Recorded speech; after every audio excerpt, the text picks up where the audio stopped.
کا اللہ اکبر اتنا بڑا ثواب جب صحابہ کرام نے سنا کہ بس حج کرنے کے بعد کسی جہاد میں پارٹیسپیٹ کرنا ہے، شریک ہونا ہے، اسے 400 حج کے برابر ثواب دیا جائے گا، تو صحابہ بے چین ہو گئے، بے قرار ہو گئے۔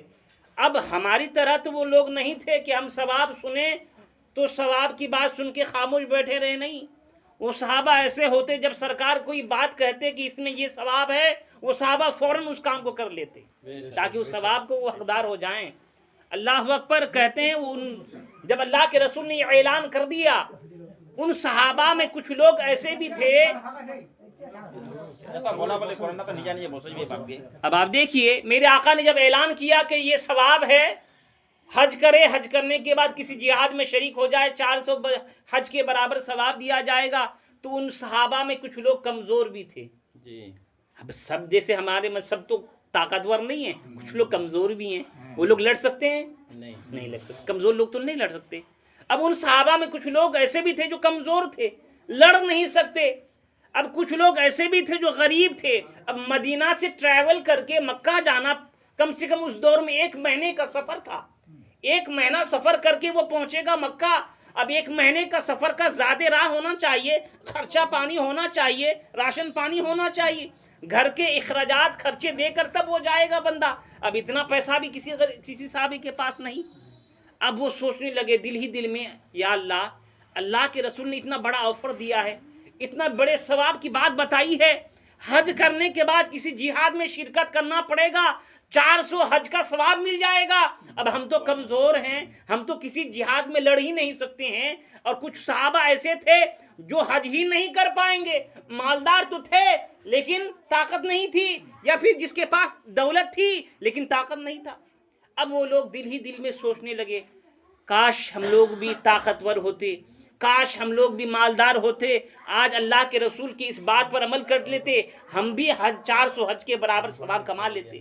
اللہ اکبر، جیسے اتنا کہا نا، اب اللہ تعالیٰ دلوں کے بھید کو جانتا ہے، کہیے سبحان اللہ۔ ہمارے دل میں کیا چل رہا ہے، ہم کیا سوچ رہے ہیں، اللہ دیکھ رہا ہے نا، دیکھ رہا ہے کہ نہیں دیکھ رہا؟ وہ علیم بے ذاتی صدور ہے، وہ دلوں کے بھید کو جانتا ہے۔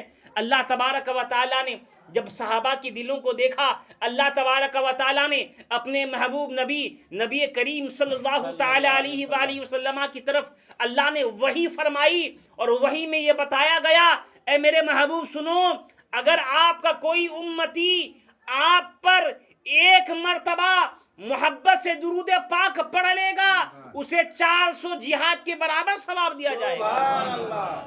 کتنا ثواب دیا جائے گا؟ 400 جہاد میں پارٹیسپیٹ کرنے کا ثواب دیا جائے گا۔ اور اے میرے محبوب، ہر جہاد 400 حج کے برابر ہوگا۔ اللہ اکبر، ایک جہاد ان کو ثواب کتنا دیا جائے گا؟ 400 جہاد میں شرکت کرنے کا ثواب، اور ایک جہاد کا ثواب 400 حج کے برابر۔ اللہ اکبر، اللہ اکبر۔ اب آپ ملٹی پلے کریں 400 کو 400 میں، گن کریں، ضرب دیں، کتنا ہوگا؟ 400 کو 400 میں جب کریں گے تو 1 لاکھ، تقریباً 1,60,000 بنتے ہیں، 1,60,000۔ اللہ اکبر، اللہ اکبر۔ اللہ تبارک و تعالیٰ نے اپنے محبوب نبی کریم صلی اللہ تعالی علیہ وآلہ وسلم کی امت کو یہ آفر دے دیا کہ اے میرے محبوب، اگر آپ کا کوئی امتی آپ پر محبت سے درود پاک پڑھ لے گا، اسے 1,60,000 مرتبہ حج کا ثواب دیا جائے گا۔ اللہ اکبر، اللہ اکبر، اتنا بڑا ثواب ہے۔ صرف درود پاک پڑھنی ہے، زبان ہلانی ہے، بس اللہ کے رسول پہ درود پاک پڑھنی ہے۔ اور درود پاک صرف ہم نہیں پڑھتے، اللہ تعالیٰ فرماتے ہیں، اے میرے محبوب، اے لوگو، صرف تم درود نہیں پڑھتے، درود میں بھی پڑھتا ہوں، میرے فرشتے بھی پڑھتے ہیں، لہذا تم لوگ بھی کیا کرو، میرے محبوب پہ درود پاک کرو۔ ہم لوگ اللہ نے ہم کو نماز کا حکم دیا نا، یا ایھا الذین آمنوا صلو علیہ، کیا کہتے ہیں کہ اقیموا الصلاۃ، نماز ادا کرو، وآتوا الزکوٰۃ، زکوٰۃ ادا کرو۔ اللہ نے حکم دیا، لیکن اللہ خود نماز نہیں پڑھتا، اللہ نماز نہیں پڑھتا۔ اللہ نے ہم سبوں کو زکوٰۃ دینے کا حکم دیا، لیکن اللہ خود زکوٰۃ نہیں دیتا۔ اب آج تک سنے کہ اللہ نے زکوٰۃ دیا؟ ہم حج کرتے ہیں، اللہ نے ہم پر حج فرض کیا، لیکن اللہ خود حج نہیں کرتا۔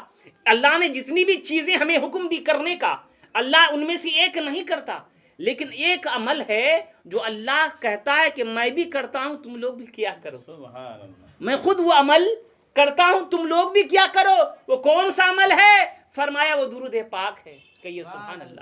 یہ درود پاک ہی ایسا عمل ہے اللہ خود بھی کرتا ہے اور بندوں کو بھی حکم دیتا ہے. اور حضرات ایک بار اور بھی بتا دوں میں، نماز ہم پڑھ رہے ہیں، آج تک پڑھ رہے ہیں الحمدللہ، لیکن آج تک کوئی گارنٹی کے ساتھ نہیں کر سکتا کہ میری نماز اللہ کی بارگاہ میں قبول ہوئی ہے. کوئی کر سکتا ہے؟ ہم نمازیں پڑھیں لیکن اللہ کے قبول کے بارے میں کوئی نہیں جانتا کہ میری نماز اللہ کی بارگاہ میں مقبول ہوئی ہے کہ نہیں.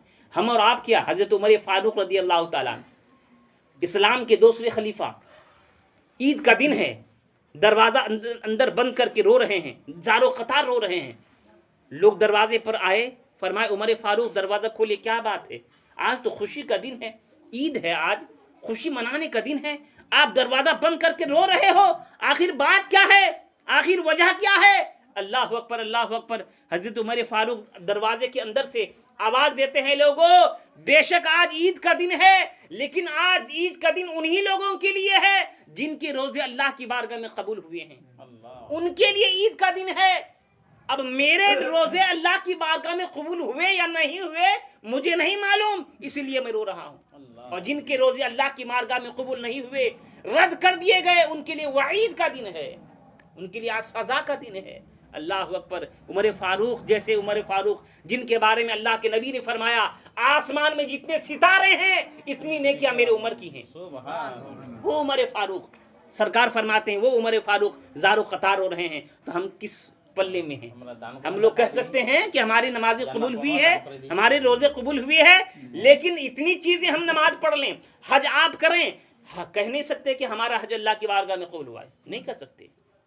لیکن ایک عمل ہے، ایک عمل ہے، چاہے وہ گنہگار کرے، چاہے وہ حاجی کرے، عبادت گزار کرے، چاہے وہ سیاہ کار کرے، فاسق کرے، فاجر کرے، ایک ایسا عمل ہے جو کبھی اللہ کی بارگاہ میں رد ہوتا ہی نہیں ہے، قبول ہی قبول ہوتا ہے. جب بھی وہ عمل بھیجا جاتا ہے اللہ کی بارگاہ میں وہ مقبول ہی ہوتا ہے. وہ کون سا عمل ہے؟ وہ درود پاک ہے.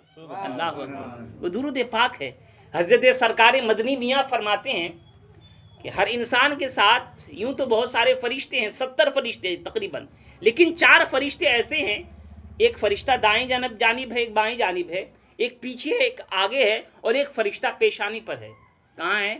پیشانی میں ایک فرشتہ رہتا ہے، اور اس فرشتے کی جو پیشانی میں رہتا ہے اس فرشتے کی ڈیوٹی ہی یہی ہے جب کوئی درود پاک پڑھتا ہے فوراً وہ درود پاک لے کر کے اللہ کے نبی کی بارگاہ میں پیش کرتا ہے اور کہتا ہے یا رسول اللہ فلاں کے بیٹے فلاں نے فلاں گاؤں سے آپ پر درود بھیجا ہے. اللہ فلاں کا لڑکا فلاں. اب آپ بولیے آپ کی کتنی بڑی خوش نصیب ہوں گے وہ لوگ کہ ہمارا نام تو لیا جا رہا ہی ہے لیکن ہمارے ساتھ ہمارے باپ کا بھی نام لیا جاتا ہے اللہ کے رسول کی بارگاہ میں. یا رسول اللہ فلاں کے بیٹے فلاں نے فلاں محلے سے آپ پر درود پاک بھیجا ہے. اللہ ایک بار درود پاک محبت سے